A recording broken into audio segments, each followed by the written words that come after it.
Hello everyone, so great to see you all again. Have you ever caught yourself watching someone eat an absurd amount of food on the internet and you just can't look away? It might seem strange, but you're not alone. In fact, watching people eat online, also known as mukbang, has become an entire industry.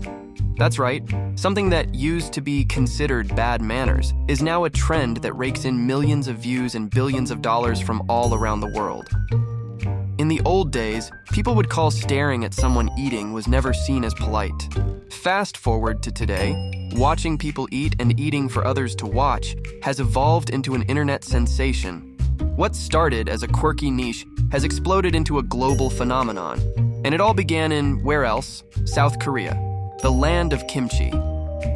What is mukbang anyway? The word mukbang is a mashup of the Korean words for eating mukda and broadcast bang song. In the early 2010, mukbang started as live streaming events where hosts would sit down and devour massive amounts of food while talking to their viewers. At first glance, it may seem like the ultimate lazy pastime, but there's something deeper behind the appeal of mukbang. The idea was simple. You're sitting on your couch alone, maybe feeling a bit lonely. But then, on your screen, here's this friendly person eating a feast and chatting as if you're right there with them. It creates a feeling of connection, sort of like having dinner with a friend, except this friend has the capacity to eat enough food for an entire army. It's all part of the mukbang magic. Viewers could ask questions, share stories, and generally feel like they were having a meal together with the host. The hosts on their part managed to make devouring piles of food look not only entertaining, but oddly comforting. The trend took off and mukbang spread from South Korea to YouTube and Twitch, where it continues to grow in popularity. And as most things on the internet, mukbang didn't stay small. It snowballed into something bigger, literally, as creators competed to outdo each other. The meals became increasingly gigantic, and the portions growing by the day. It was no longer about sharing a humble meal with the audience. It was about spectacle.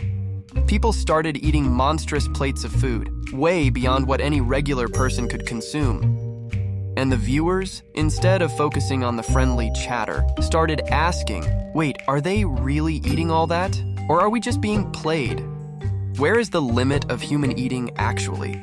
How is it even possible for someone to eat so much? And more importantly, how can they stay in shape while doing so?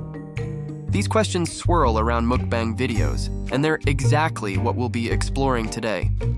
First of all, one of the most important skills in mukbang, besides being incredibly charismatic on camera, is, of course, the ability to eat a lot.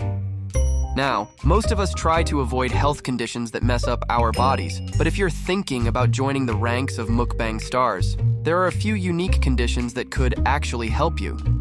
Let's talk about hypermetabolism. This is a condition where your metabolism is sped up to the point where your body burns energy faster than normal. If you have hypermetabolism, your body is like a furnace on overdrive, constantly burning fuel. Plus, you might even lose weight despite consuming what seems like a mountain of food. Then there's blood sugar regulation. For most people after you eat, your blood sugar rises, and this signals your brain to tell you that you're full.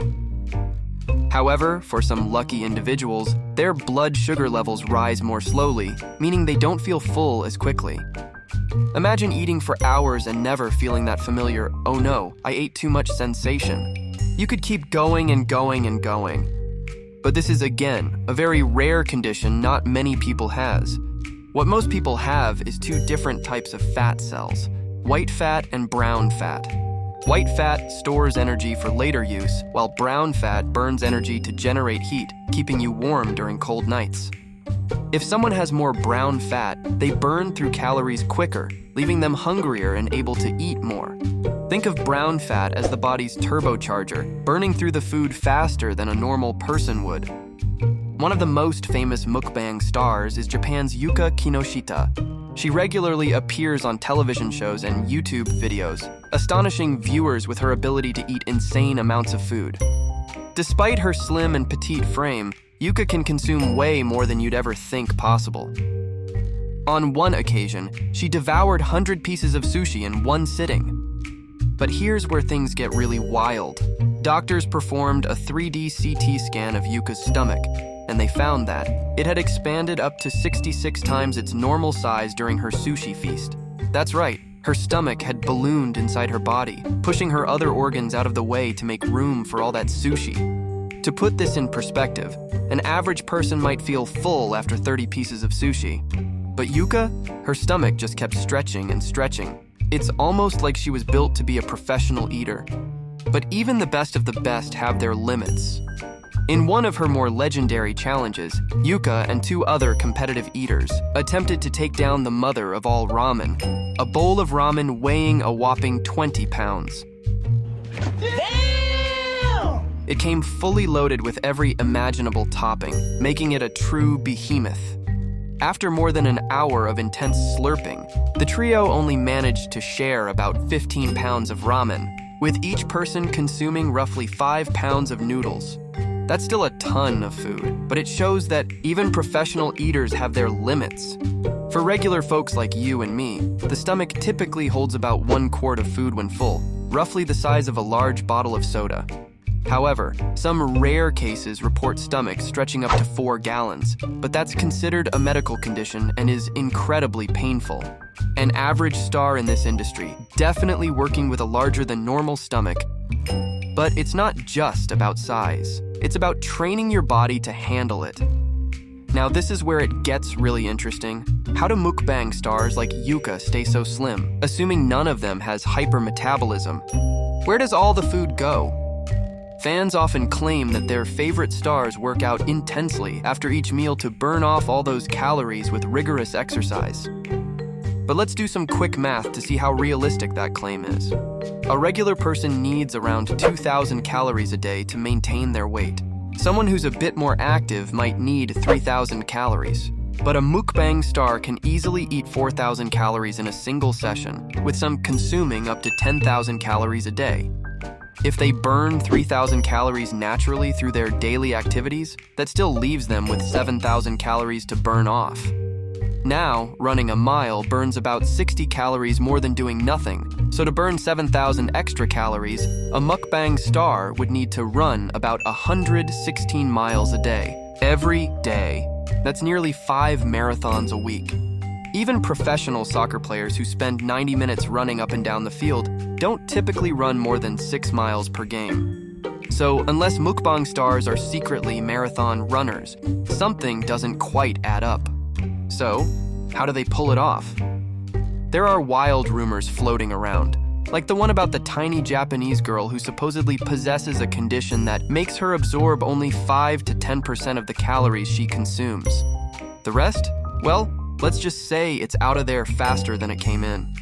While the average person needs about 2,000 calories a day, this amazing girl needs at least 10,000 calories just to function.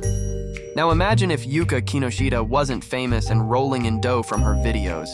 She would probably be too broke to even afford the calories she needs. Okay, fair point, but let's talk about the real pros or professional competitive eaters. These people enter eating contests to win cash prizes. They have to inhale insane amounts of food within a strict time limit and one golden rule: no puking. Judges are watching, fans are cheering, and the only way to win is to eat it all. And yep, that means really eating, no funny business. To get ready for these contests, competitive eaters will have to go through rigorous training. We're talking weeks, sometimes months of stretching their stomachs to the max by chugging gallons of water and eating mountains of veggies. And let's not forget jaw workout. Yeah, you hear that right? They chew on marshmallows the size of softballs to bulk up those chompers. They even slim down to reduce belly fat because fat compresses the stomach and they need all the space they can get. This belt of fat theory isn't some diet myth. Just don't try this at home or you'll need a bigger wardrobe in no time.